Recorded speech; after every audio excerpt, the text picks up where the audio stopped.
bien, mis hermanos. Hoy vamos a dar inicio a la clase número 9, que lleva por título, como pueden ver en pantalla, un nuevo historial. Un nuevo historial, la justificación.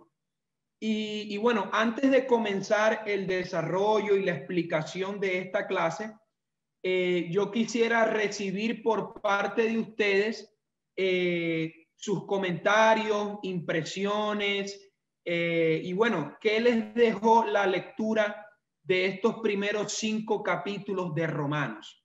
O sea, ¿qué fue lo que más quizás les llamó la atención? ¿Alguna duda que les haya quedado? O su simple impresión al leer estos primeros 5 capítulos de Romanos. Aquellos que, bueno, no alcanzaron a leer los 5, sino que leyeron 2, leyeron 3, no importa. La idea es que podamos hacer esta retroalimentación y que, bueno, simplemente hagamos un breve comentario de lo que nos pareció la lectura. Entonces, mis hermanos, en ese sentido, en los minutos que nos restan de estos 40, vamos a hacer ese comentario. Abran sus micrófonos con confianza y bueno, les escuchamos. ¿Qué les pareció la lectura? ¿Qué les dejó la lectura? ¿Qué se llevaron de la lectura? Vamos, sin miedo, que acá nadie nos está apuntando ni nada. Bueno, en realidad lo que aprendí respecto a la justificación es que nosotros somos justificados por fe y no por obras. Muchas personas conviven bajo ese entendimiento que por sus obras serán salvos, y en realidad así no es. Incluso actualmente los que son llamados judíos y los que tienen ese concepto de ser llamados judíos aún creen en que serán salvos por sus obras, por su ley, por la circuncisión. Y tenemos que caer en cuenta que la verdadera circuncisión, la verdadera marca que tenemos respecto a ser cristiano, la llevamos en el corazón. Nosotros tenemos que vivir por fe y por fe seremos justificados, por la fe seremos salvos, por la fe se da todo. Entonces, el aprendizaje que obtuve del libro de los 5 primeros capítulos de Romanos es que no tenemos que buscar la forma de matarnos por hacer obras para agradar a Dios, porque en realidad ese no es el fin como tal de la justificación, sino vivir por fe, dar frutos como tal, pero dentro del ámbito de la fe. Excelente, mi hermano, excelente. Bueno, yo creo que ya ese es un breve resumen de lo que vamos a ver hoy. Pero a ver, ¿quién más? Samir, Jamie, Teresita, Leisa, Jennifer. Vamos. ¿Qué les pareció la lectura? Les repito, lo que leyeron, lo que entendieron, quizás lo que no entendieron. No se preocupen, que la idea es simplemente poder ver qué les pareció esos primeros 5 capítulos. Vamos, mi hermano, vamos. Raúl. Aprovechemos el tiempo, no sientan pena. Raúl. Dale, Tere, dale. A mí me gustó la parte donde Pablo dice, porque no me avergüenzo del evangelio, porque es poder de Dios para salvación a todo aquel que cree, al judío primeramente y también al griego.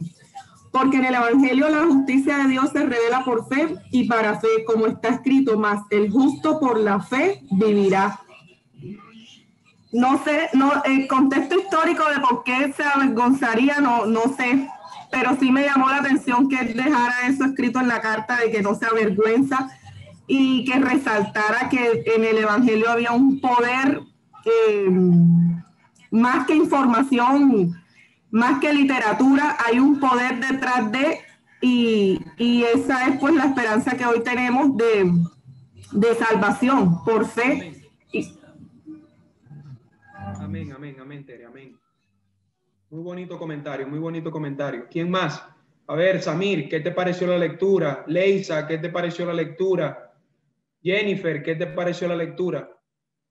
Vamos, sin pena. Yo sé que ustedes leyeron, yo sé que Samir leyó, yo sé que Mónica leyó, yo sé que Leisa leyó, así que no sientan pena. Vamos, si estamos acá solamente hay unas 8 personas.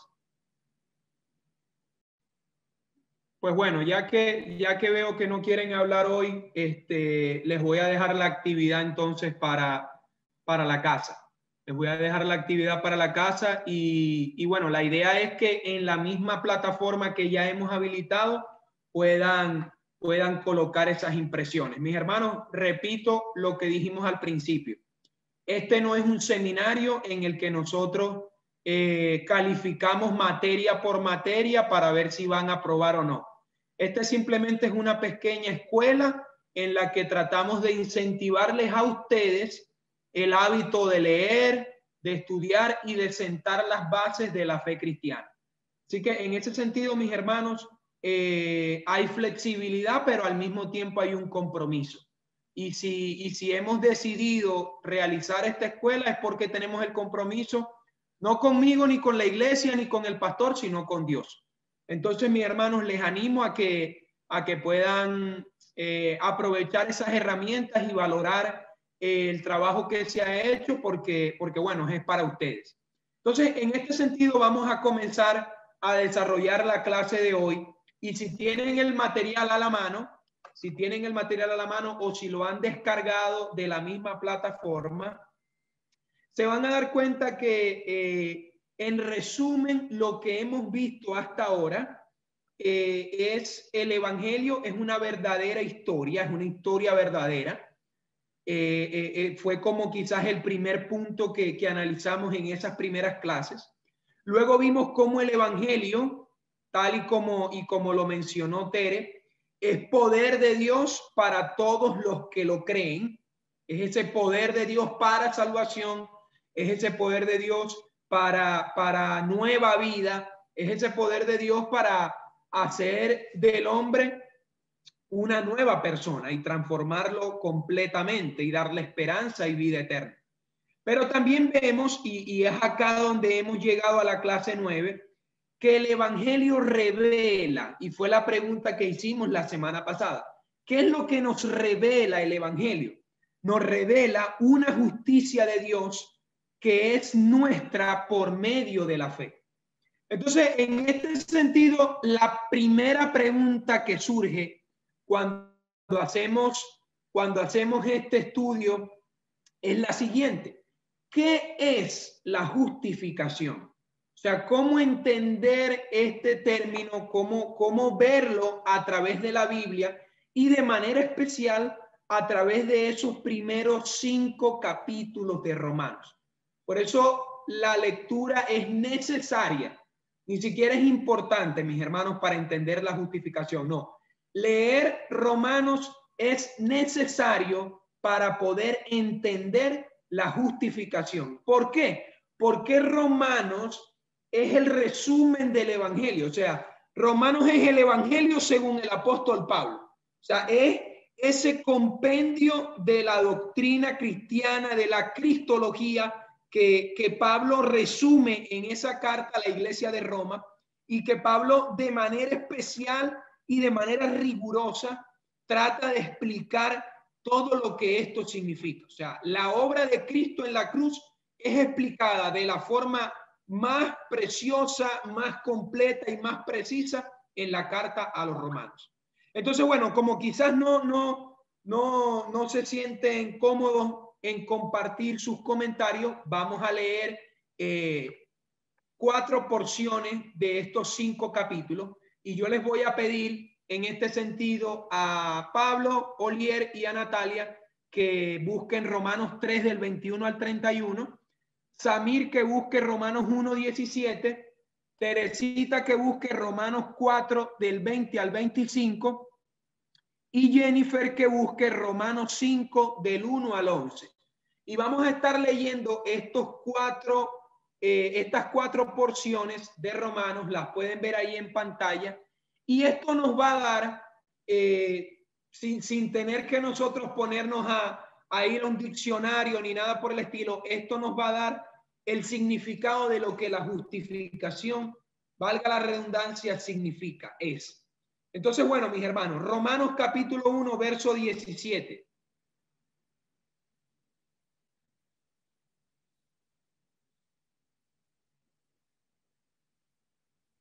Quien lo tenga, léalo, por favor.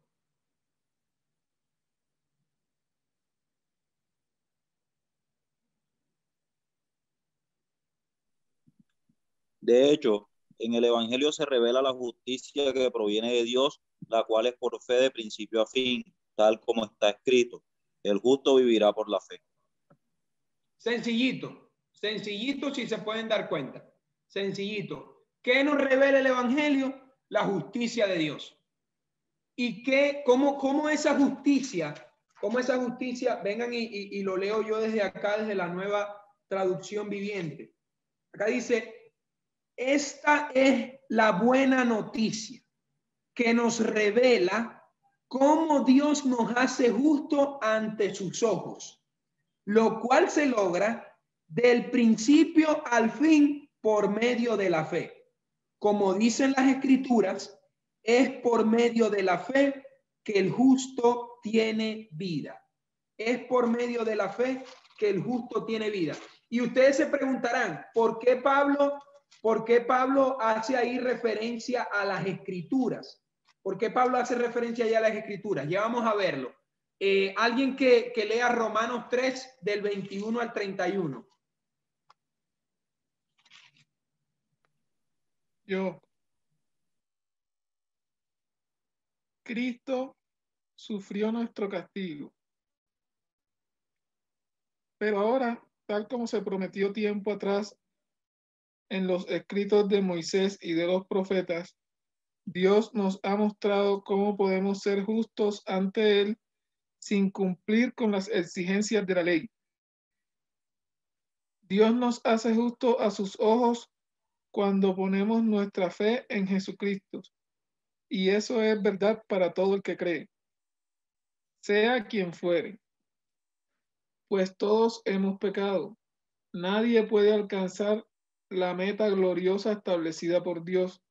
Sin embargo, Dios nos declara justo, gratuita y bondadosamente por medio de Cristo Jesús, quien nos liberó del castigo de nuestros pecados. Pues Dios ofreció a Jesús como el sacrificio por el pecado.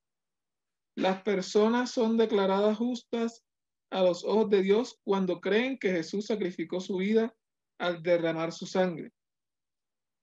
Ese sacrificio muestra que Dios actuó con justicia cuando se contuvo y no castigó a los que pecaron en el pasado, porque miraba hacia el futuro y de ese modo los incluiría en lo que llevaría a cabo en el tiempo presente. Dios hizo todo eso para demostrar su justicia.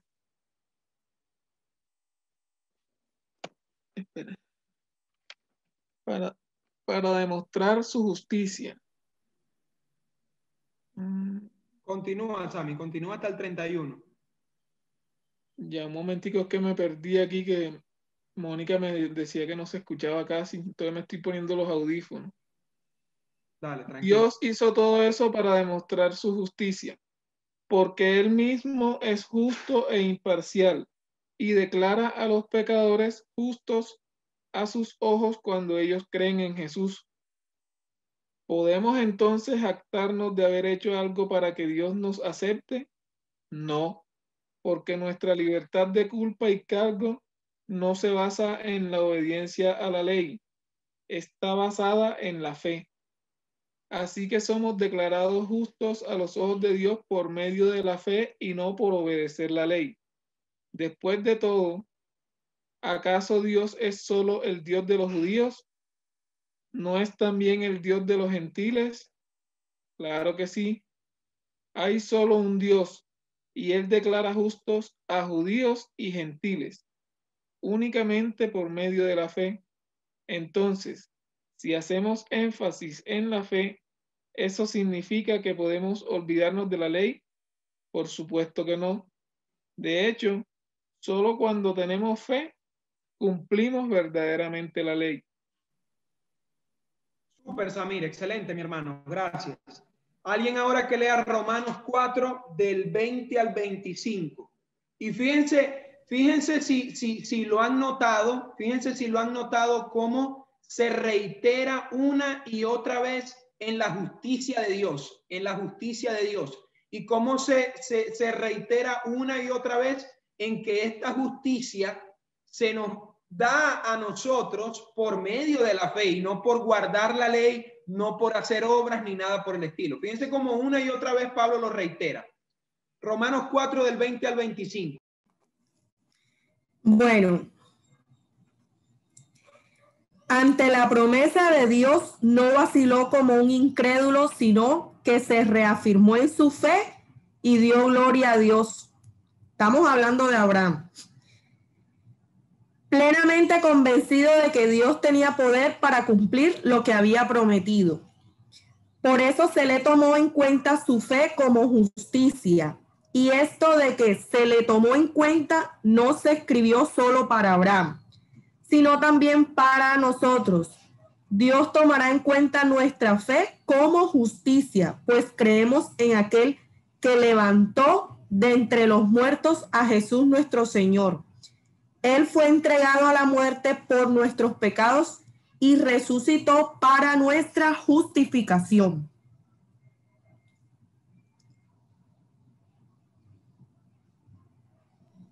Muchas gracias, Tere. Muchas gracias, Tere. Fíjense cómo cada texto va complementándose al otro, porque el anterior que leyó Samir dice que la justicia de Dios se revela de principio a fin por medio de la fe. Y fíjense cómo ese de principio a fin va incluso antes de la ley, porque Abraham fue justificado no por obras, sino por medio de la fe. Y Abraham es previo a la ley, o sea, Abraham es mucho antes de que existiera la ley y fue justificado. ¿Por qué? Porque creyó en Dios.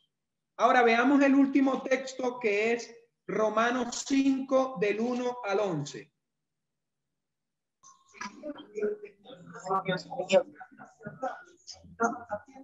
O bueno, si quieren mientras Jennifer lo consigue, mira lo que dice. No sé si será este. El mensaje central de la carta de los romanos puede resumirse en esta afirmación. No, Jennifer, no. No te preocupes, no importa. Si Tere lo tiene ahí a la mano, Tere, léelo. Romanos 5, del 1 al 11. Gracias. Entonces dice, paz y alegría. En consecuencia, ya que hemos sido justificados mediante la fe, tenemos paz con Dios por medio de nuestro Señor Jesucristo. También por medio de Él y mediante la fe tenemos acceso a esta gracia en la cual nos mantenemos firmes. Así que nos regocijamos en la esperanza de alcanzar la gloria de Dios. Y no solo en esto, sino también en nuestros sufrimientos, porque sabemos que el sufrimiento produce perseverancia. La perseverancia, entereza de carácter. La entereza de carácter, esperanza. Y esta esperanza no nos defrauda, porque Dios ha derramado su amor en nuestro corazón por el Espíritu Santo que nos ha dado. A la verdad, como éramos incapaces de salvarnos, en el tiempo señalado Cristo murió por los malvados. Difícilmente habrá quien muera por un justo, aunque tal vez haya quien se atreva a morir por una persona buena. Pero Dios demuestra su amor por nosotros en esto, en que cuando todavía éramos pecadores, Cristo murió por nosotros. Y ahora que hemos sido justificados por su sangre, con cuánta más razón, por medio de él, seremos salvados del castigo de Dios. Porque si cuando éramos enemigos de Dios, fuimos reconciliados con él mediante la muerte de su Hijo, con cuánta más razón, habiendo sido reconciliados, seremos salvados por su vida. Y no solo esto, sino que también nos regocijamos en Dios por nuestro Señor Jesucristo, pues gracias a Él ya hemos recibido la reconciliación. Excelente, Tere, excelente. Muchísimas gracias. Pues bueno, mis hermanos, si se dan cuenta, estas 4 porciones de Romanos resumen lo que la justificación significa. Yo les voy a pedir que ustedes tomen nota, porque esto no aparece en la clase, en el resumen, Yo les voy a pedir que ustedes tomen nota de esas 4 referencias y que ustedes puedan complementar qué me dice acerca de la justificación cada pasaje. Entonces, como para hacerlo rapidito, fíjense, Romanos 1:17, ¿qué nos enseña? Que la justicia de Dios se revela de principio a fin por medio de la fe. Y Romanos 1:17 hace mención de un texto que se encuentra en Habacuc, capítulo 2, verso 4, donde Dios declara: es por medio de la fe que el justo tiene vida. Es por medio de la fe que el justo tiene vida. O sea, Pablo cita a Habacuc 2:4, haciendo mención de la misma justificación. Luego nos vamos a Romanos capítulo 3, versos del 21 al 31, y nos vamos a dar cuenta cómo se muestra la incapacidad del ser humano de alcanzar la meta establecida por Dios y de ver cómo Dios ofrece a Jesús como el sacrificio por nuestros pecados para que a través de su justicia seamos nosotros justificados, seamos nosotros declarados justos. Y de esta manera se revela que Dios es un juez justo, porque el hecho acá no es ver a Dios como, bueno, un Dios bacano, un Dios alcahuete, que bueno, simplemente el ser humano pecó y Dios dijo, bueno, listo, borrón y cuenta nueva, ya, o sea, yo me olvido de lo que ellos hicieron y listo. No, Dios estableció y por eso, bueno, los que tengan conocimiento del derecho y de estos términos jurídicos y legales podrán comprender la justificación de una forma más completa.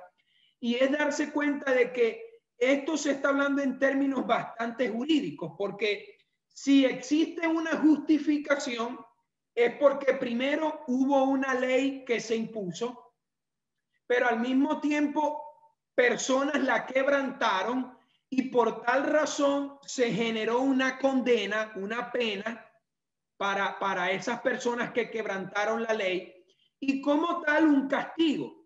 Pero si existe justificación es porque ese juez tuvo que declarar inocente a un grupo imputándole la carga de su condena, de su transgresión a otra persona. Entonces, mis hermanos, para ser concretos y adelantar en el tema, la justificación tiene un objeto y una finalidad. Y lo ven acá en pantalla. La justificación tiene un objeto y una finalidad. ¿Cuál es el objeto de la justificación? La culpa que nos era imputada de manera legal a causa de nuestros pecados. Dios estableció una ley y Dios dijo, todo el que pecare, ese morirá. Romanos también dice que la paga del pecado es muerte. Dios lo puso sencillo. Estos son los mandamientos. El que los cumpla recibirá bendición. El que los quebranta recibirá castigo. Y el castigo es muerte eterna. Todo el que pecare, ese morirá. La culpa que se nos imputaba de manera legal a causa de nuestros pecados era la muerte. Ahora, ¿cuál es la finalidad de la justificación? ¿Cuál es la finalidad de esta justificación? Ahí lo pueden ver. Declararnos inocentes y por tanto exentos de toda condenación. Dios nos declara inocentes y quita esa culpa que se nos era imputada de manera legal a causa de nuestros pecados. Ahora, si se dieron cuenta, Dios como juez justo e imparcial, esa culpa no es que simplemente, bueno, la elimina y le envía a la papelera de reciclaje, no. Esa culpa que se nos era a nosotros imputada de manera legal, Dios la descarga en su propio Hijo, quien era inocente y sin pecado y capaz de cubrir todas nuestras transgresiones en sí mismo. Entonces no es simplemente un juez que dice, bueno, yo te perdono y listo, sigamos hacia adelante. No, es un juez que envía a su propio hijo y que sobre su hijo él justifica a aquellos que son pecadores, a aquellos que son culpables, siendo su hijo inocente. Y esta es la razón por la cual en Romanos 5, esta es la razón por la cual vemos en Romanos 5, dice del 7 al 8, que es lógico que, bueno, quizás una persona pueda morir por un justo, pero Dios muestra su amor para con nosotros en que Él nos justifica siendo nosotros culpables. ¿De qué manera? Cargando su ira, cargando esa culpa que de manera legal, a causa de nuestros pecados, o sea, debíamos nosotros pagarla, Él la carga sobre su propio hijo siendo inocente. Es por esta razón que la justificación, en los términos más sencillos posibles, es cuando Dios nos declara justos, nos declara inocentes. ¿Qué es la justificación? Es el acto sobrenatural de Dios. Es el acto lleno de amor y de gracia y de perdón, por medio del cual Dios declara a los injustos justos, a los culpables inocentes, cargando sobre su propio hijo el castigo que nosotros merecíamos. Mis hermanos, esa es la justificación. Esa es la justificación. Ahora, ¿cómo esta justificación se hace efectiva en nuestra vida? Cuando nosotros colocamos nuestra fe en Jesús. Por eso dice el texto, declarados justos, quiere decir que por colocar nuestra fe en Jesús, Dios realmente nos acepta como inocentes. El punto es que Dios nos justifica a pesar de que somos pecadores. Y no se trata de lo que debemos hacer, ojo, no se trata de lo que debemos hacer para volvernos justos, sino de que Dios nos declara justos porque Cristo es justo por su justicia. Y esa justicia se nos es imputada a nosotros. Es decir, se nos atribuye a nosotros la obediencia de Cristo. El beneficio de Cristo de haber permanecido fiel a Dios y de no haber pecado, aun cuando fue tentado en todo según nuestra semejanza, ese beneficio de su obediencia se nos atribuye a nosotros. Por eso se van a dar cuenta que Pablo en Romanos más adelante va a decir que por la desobediencia de Adán, muchos son considerados culpables, muchos son considerados pecadores, pero por la obediencia de Cristo, muchos son declarados justos. Entonces, mis hermanos, de esto se trata la justificación. Se trata de que nosotros colocamos nuestra fe en Jesús y Dios nos acepta siendo nosotros culpables como inocentes. No porque Él se desentienda del pecado, no, sino porque Él cargó sobre su propio Hijo la culpa que nosotros merecíamos, el castigo que nosotros merecíamos. Y por eso Cristo muere en la cruz. Y este es el mensaje que en resumidas cuentas nos ofrece el capítulo 53 de Isaías.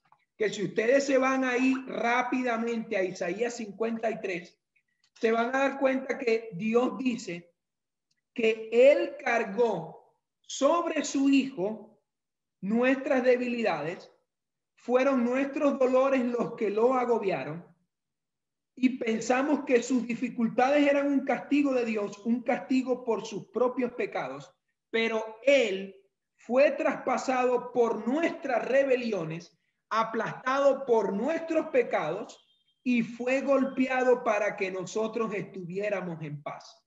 Y fue azotado para que pudiéramos ser sanados. En resumidas cuentas, Cristo fue a la cruz tomando nuestro lugar, pero tomando también nuestra culpa, tomando nuestro castigo y declarándonos a nosotros inocentes. De eso se trata la justificación. Y por eso, mis hermanos, es que Pedro dice en su carta que también Cristo padeció una vez por los pecados, y Pedro declara el justo por los injustos para llevarnos a Dios. Esa es la justificación, que Cristo fue a la cruz para cargar por nuestros pecados, siendo Él justo y nosotros injustos, para llevarnos a Dios. De eso se trata la justificación. Ahora, mis hermanos, fíjense que en detalle, Romanos capítulo 3 nos ofrece 3 características importantes. Y yo les pido que también presten atención a esta presentación antes de continuar. Fíjense que lo primero que nosotros observamos de Romanos es que la fuente de nuestra justificación es Dios y su gracia. La fuente de nuestra justificación es Dios y su gracia. Y tomen quizás nota, porque esto puede ser pregunta de examen, como dirían los profesores en el seminario. ¿Cuál es la fuente de nuestra justificación? Dios y su gracia. Esa es la fuente de nuestra justificación. Y fíjense que ahí nos muestra, hace mención el diagrama de Romanos 3:24, porque fíjense que Romanos 3:24 dice que Dios nos declara justos gratuita y bondadosamente por Cristo Jesús, quien nos liberó del castigo de nuestros pecados. La fuente de nuestra justificación es Dios y su gracia. Pero entonces tenemos una segunda característica, y es la base de nuestra justificación. La base de nuestra justificación es Cristo y su cruz. Somos justificados por Él. O sea, nosotros no podemos hacer absolutamente nada, y este es el mensaje en el que Pablo reitera una y otra vez. Somos declarados justos ante Dios. Somos declarados inocentes por Cristo y por su cruz. Él tomó nuestra culpa, Él tomó nuestro pecado, y es Él quien nos declara inocentes. Somos justificados por la gracia de Dios mediante la cruz. Dice el verso 25 de ese capítulo 3, Dios ofreció a Jesús como el sacrificio por el pecado. Las personas son declaradas justas a los ojos de Dios cuando creen que Jesús sacrificó su vida al derramar su sangre. Y ese sacrificio muestra que Dios actuó con justicia. Fíjense, presten muchísima atención en esta porción. El sacrificio de Jesús en la cruz, algunos pudieran decir, a mí me parece que eso fue injusto, porque si Jesús era inocente tuvo que morir por los culpables. A mí me parece que eso es injusto. Fíjense que el texto dice, ese sacrificio muestra que Dios actuó con justicia cuando se contuvo y no castigó a los que pecaron en el pasado. ¿Por qué? Porque Él miraba hacia el futuro y de ese modo los incluiría en lo que llevaría a cabo en el tiempo presente. Entonces algunos han tratado de explicar la soteriología en que, bueno, en el Antiguo Testamento la gente se salvaba por guardar la ley, pero entonces ahora en el Nuevo Testamento la salvación es por gracia. No, mis hermanos, eso es un error. La salvación de principio a fin, la salvación desde el momento de la creación hasta el fin de los tiempos, es por gracia, por fe y solo por Cristo. Y esto lo revela la sola Escritura. Y de eso es que nosotros hemos concluido a través de los reformadores las 5 solas. Solo por la Escritura, sola fe, sola gracia, solo Cristo y solo para la gloria de Dios. La salvación de principio a fin es solo por gracia, solo por Cristo y solo por medio de la fe. Ahora tenemos una tercera característica de la justificación, y es el medio. Fíjense las 3 cosas. Fíjense las 3 cosas que nos enseña Pablo en Romanos. Número 1, existe una fuente de nuestra justificación, y esa fuente es Dios y su gracia. Número 2, existe una base sobre la cual recae esta justificación, y es Cristo y su cruz, la obra de Cristo en la cruz. Pero existe una tercera característica y es el medio de nuestra justificación, y fue como comentábamos al principio de la clase. El medio de nuestra justificación, y es la fe y no las obras.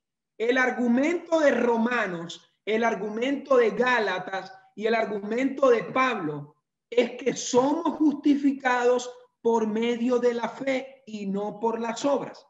Y fíjense que ahí nos hace mención del verso 25 y del verso 26. Pero si seguimos más adelante y nos vamos nuevamente al capítulo 5, si nos vamos nuevamente al capítulo 5, nos vamos a dar cuenta que una vez más Pablo menciona de que somos declarados justos a los ojos de Dios por medio de la fe. Somos declarados justos, somos declarados inocentes por medio de la fe. Por creer en la obra de Cristo en la cruz, por creer en la fuente de nuestra justificación. Solo por medio de la fe somos declarados justos. Ahora, mis hermanos, Romanos también nos ofrece un asunto importante, y este es el tiempo fuera de la clase. Yo le voy a pedir a alguien que lea a continuación lo que vamos a ver en pantalla. Porque algo que nos enseña Romanos, y que quizás pueden ver ahí en la clase, es que, mis hermanos, nosotros somos peor de lo que pensamos. Y alguien puede decir, ¿cómo así, Raúl? Sí, fíjense que la clase dice en el resumen, dice una frase bastante alentadora. Dice, anímate, eres peor de lo que piensas. Mis hermanos, somos peor de lo que pensamos. Y esto es lo que nos lleva a la conclusión de decir que nacemos con la imposibilidad inherente de obedecer a Dios, pero al mismo tiempo con la incapacidad para dejar de ser esclavos del pecado. Nosotros nacemos con esta incapacidad, con esta imposibilidad. Y el tiempo fuera de la clase, alguien que lo pueda leer, por favor. No sé si Natalia está por ahí o... Yo. Alguien que lo lea, mis hermanos. Esto es lo que llaman el pecado original. Y si no, la Biblia enseña que nacemos con una determinación a pecar que procede de la rebelión de Adán y Eva. Es común ridiculizar esta idea, pero nadie parece ser capaz de explicar por qué la gente invariablemente hace lo malo.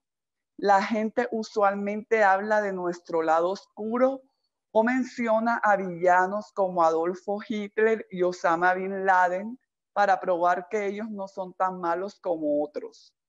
Pareciera que la palabra pecado es radioactiva. Nadie la quiere tocar. Pero la Biblia lo dice claramente, pecamos porque esa es nuestra naturaleza, somos pecadores. Así que si hay un pecado original, los niños nacen rebeldes, como sabemos todo lo que somos padres. El pecado es parte de quienes somos, pero al mismo tiempo pecamos porque decidimos pecar. No podemos insistir en nuestro libre albedrío y después echarle la culpa a Adán, a nuestros genes, a nuestros trasfondos. Somos seres humanos, hechos a la imagen de Dios, y al final debemos aceptar la responsabilidad por lo que hemos hecho de pensamiento, palabra y obra. Les rendiremos cuentas a Dios sobre todas las decisiones que hemos tomado.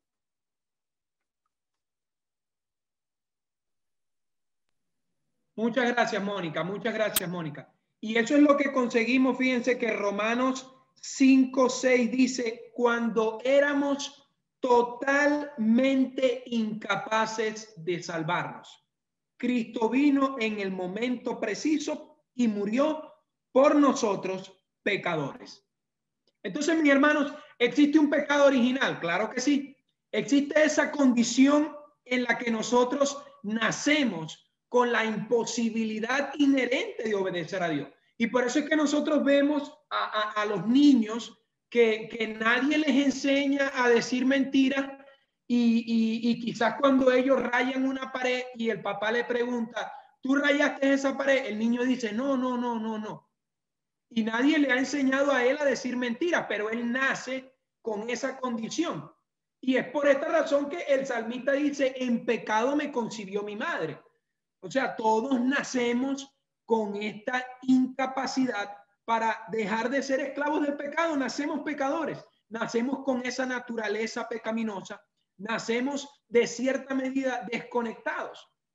Mis hermanos, nacemos y estamos muertos espiritualmente hasta que Dios obra en nosotros la maravillosa regeneración que ya en su momento estuvimos viendo. Pero entonces, mis hermanos, de esto se trata la justificación y tenemos un segundo tiempo fuera que yo quisiera ahora compartirles antes de cerrar. Y quiero que se graben este nombre y quiero que se graben esta fecha, porque a partir de acá hubo un antes y un después en la historia del cristianismo, en la historia de la cristiandad. El nombre de este personaje que hoy vamos a estar viendo se llama Martín Lutero. Martín Lutero. Y la fecha que quiero que se graben, es el 31 de octubre de 1517. Martín Lutero, 31 de octubre de 1517. Grábense por favor esa fecha, grábense por favor ese nombre, porque a partir de acá se marca un antes y un después en la historia del cristianismo. Y este hombre, lo que lo cambió, lo que hizo revolucionar ese movimiento en aquel momento, fue ese pasaje que leímos al principio. Romanos capítulo 1, verso 17. El Evangelio nos revela la justicia de Dios, por la cual de principio a fin, esta nos muestra cómo el justo vivirá por la fe. Veamos ahora esta biografía.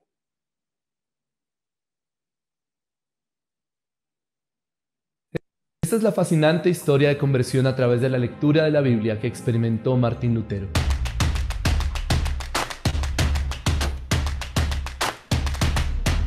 Martín Lutero dio sus primeros pasos en el ministerio como un fiel monje agustino.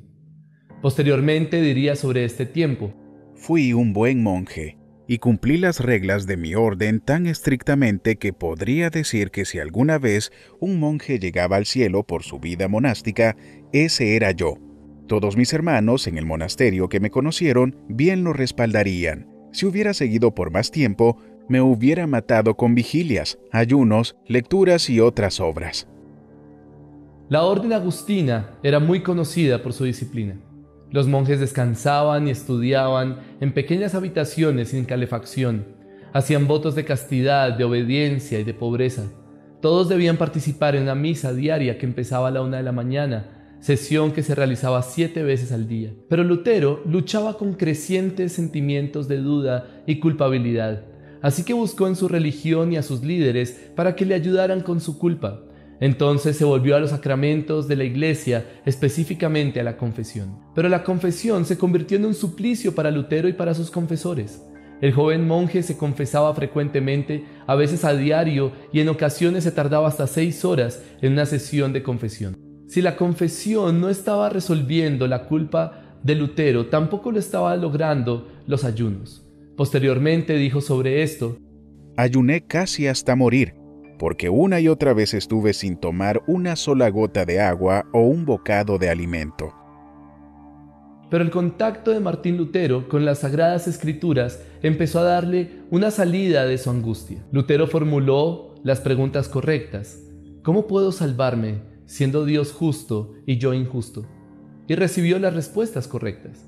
Leyendo al inicio de la carta a los Romanos, el apóstol Pablo afirma que en el Evangelio la justicia de Dios se revela por fe y para fe, como está escrito: mas el justo por la fe vivirá. Antes, Lutero entendía que la justicia de Dios mencionada en este versículo se refería a su justicia activa y vengadora que castiga a pecadores y por eso odiaba la justicia de Dios. Pero mientras meditaba en este pasaje, en lo que posteriormente Lutero llamaría la experiencia de la torre, luchando con el significado del texto, escribió: Yo no amaba, sí, odiaba al Dios justo que castiga a pecadores y en secreto, de forma blasfema, murmuraba continuamente contra él.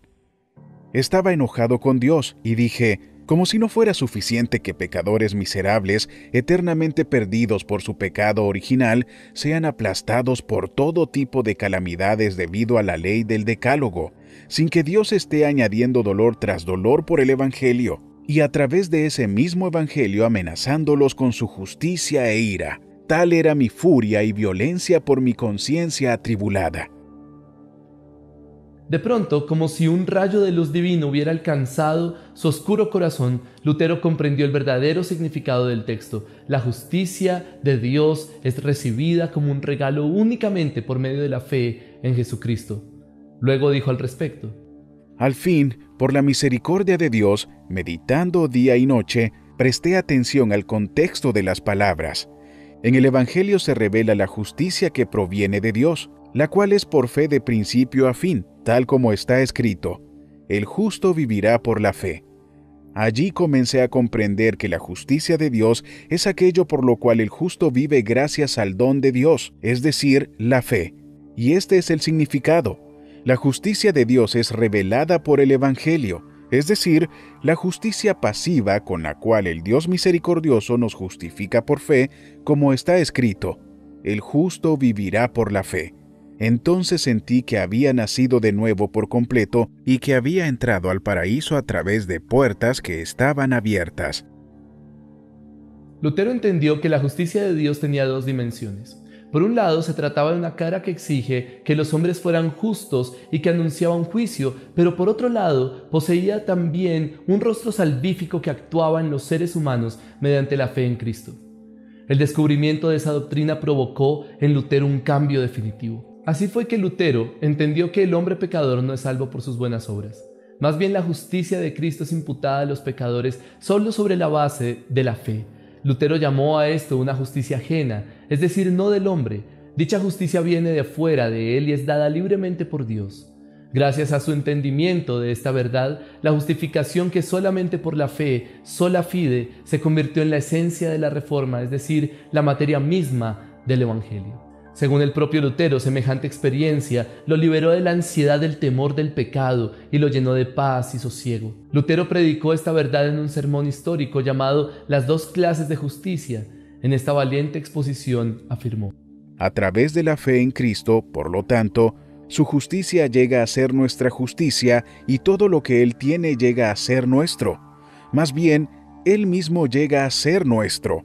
Tal fe es llamada la justicia de Dios.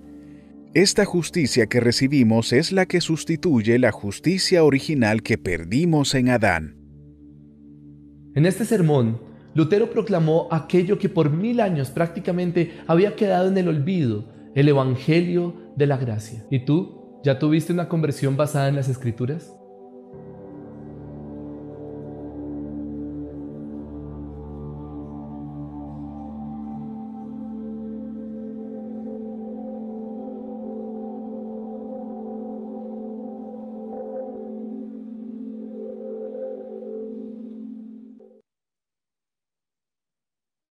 Bueno, mis hermanos, de esta manera llegamos al final de la clase. Vamos a tener un momento de oración y nos vemos la semana que viene. Padre, te damos las gracias, Dios, por tu amor inagotable, Dios mío. Te damos las gracias, Señor, porque, Dios mío, siendo nosotros injustos, Cristo murió por nosotros para justificarnos, Dios, para llevarnos a ti, para darnos salvación y vida eterna, Dios, y tú nos das la posibilidad